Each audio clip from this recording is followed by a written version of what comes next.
Hi everyone 90 days ಪ್ಲ್ಯಾನಲ್ಲಿ day 46. So ಬೆಳಗ್ಗೆ ಬೇಗ ಎದ್ದು ಫ್ರೆಶ್ ಅಪ್ ಆಗಿಬಿಟ್ಟು ಫಸ್ಟು ಬಾಗಿಲು ಕಸ ಗುಡಿಸಿ ಬಾಗಿಲಿಗೆ ನೀರು ಹಾಕಿ ರಂಗೋಲಿ ಬಿಟ್ಟು ಬಂದು ನನ್ನ ಮಕ್ಕಳು ಇನ್ನೂ ಮಲಗಿದ್ರು.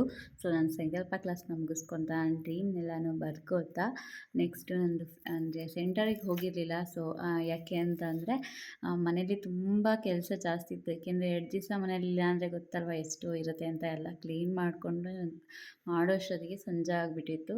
ಹೋಗಿ ಸ್ನಾನ ಮಾಡ್ಕೊಂಡು ಬಂದು ತಲೆ ಎಲ್ಲ ನೀಟಾಗಿ ಒಣಗಿಸ್ಕೊಂಡು ಅಂದರೆ ಸ್ಕಿನ್ ಕೇರ್ ರೊಟೀನ್ ಅಂದು ಸ್ಕಿನ್ ಕೇರ್ನ ಮಾಡ್ಕೊತ. ಸೊ ಅಂದರೆ ದೇವ್ರ ಪಾತ್ರೆ ಎಲ್ಲನೂ ಫಸ್ಟೇ ತೊಳೆದು ಇಟ್ಬಿಟ್ಟಿದ್ದೆ. ಆಮೇಲೆ ಹೋಗಿ ಬಂದು ತಲೆ ಎಲ್ಲ ಒಣಗಿಸ್ಕೊಂಡು, ಸೊ ಅಂದರೆ ತಲೆ ಕಟ್ಟಿ ಪೂಜೆ ಮಾಡಬಾರ್ದು ಅಂತಾರಲ್ಲ, ಸೊ ಹಾಗಾಗಿ ಫ್ಯಾನ್ ಹಾಕ್ಕೊಂಡು ಸ್ವಲ್ಪ ಗಾಳಿಗೆ ಒಣಗಿಸ್ಕೊತ ನಾನು ಸ್ಕಿನ್ ಕೇರ್ನ ಮಾಡ್ಕೊತಾ. ಅಂದರೆ ಆಲ್ಮೋಸ್ಟ್ ನಾನು ಲಿಪ್ ಬಾಂಬೆ ಹಚ್ಚೋದು, ಲಿಪ್ಸ್ಟಿಕ್ ಹಚ್ಚಲ್ಲ. ಅದೇನೋ ಗೊತ್ತಿಲ್ಲ, ಅದು ರೂಢಿ.